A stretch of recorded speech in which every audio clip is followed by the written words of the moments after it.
Hey everyone, Bowen from Enhanced Asset Management here, just back with an update today just on your direct share position in ResMed. So ResMed released their second quarter results this morning, and I just thought I'd run through some of those results with you all today. So just up on screen here, I've highlighted a few of the key figures in the results today. So we can see revenue here grew to about 1.16 billion, which was a 12% increase on the same quarter last year.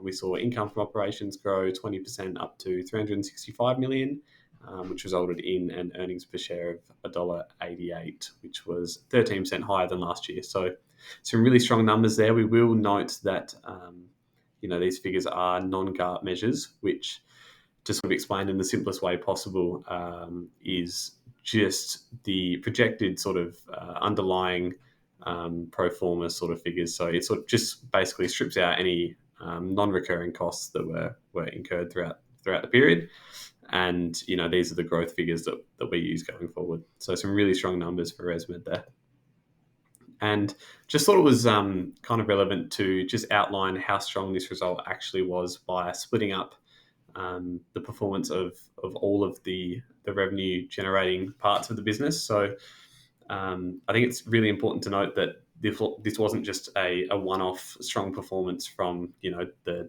devices in the US or the mask sales in Asia. We can see from this column here that all business segments were really strong. With 7% growth being the lowest that we saw throughout the business, all the way up to a 24% growth in the software side of things. So, a really, really strong, diversified set of numbers for ResMed.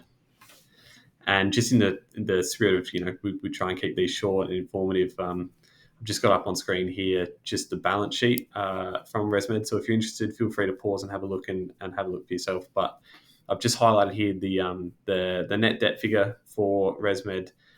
It came down about $215 million this half. And ResMed generate some really strong free cash flow. They generated about $230 million of free cash flow this quarter, and obviously they've used a fair bit of this to pay down some debt, which obviously with interest rates where they are at the moment will provide some strong profitability growth moving forward as these interest costs are reduced throughout the remainder of the year.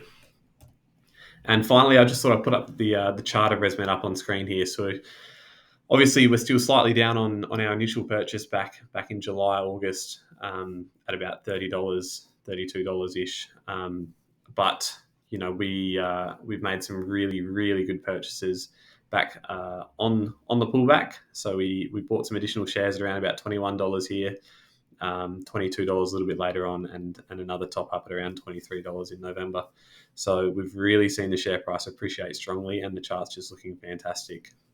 I think the shares are up about 7.5% today. And so we're getting some really strong share price growth there, which is aligned with how the business is performing. We've seen the GLP-1, the weight loss drugs that everyone speculated was going to ruin business for ResMed, has really shown no effect on the financials that are coming through. And we're extremely confident with the business moving forward. And the share price is starting to reflect a more reasonable level of performance for ResMed. We still see a lot of upside from here, and we look forward to watching it for the next quarter. Now, as always, this is general advice only. If you require any proper financial advice, please speak to your licensed advisor. I hope you all had a lovely Christmas and New Year's. We'll be back with regular updates on your portfolio. But until the next one, I will see you guys later. Thank you, and have a good day.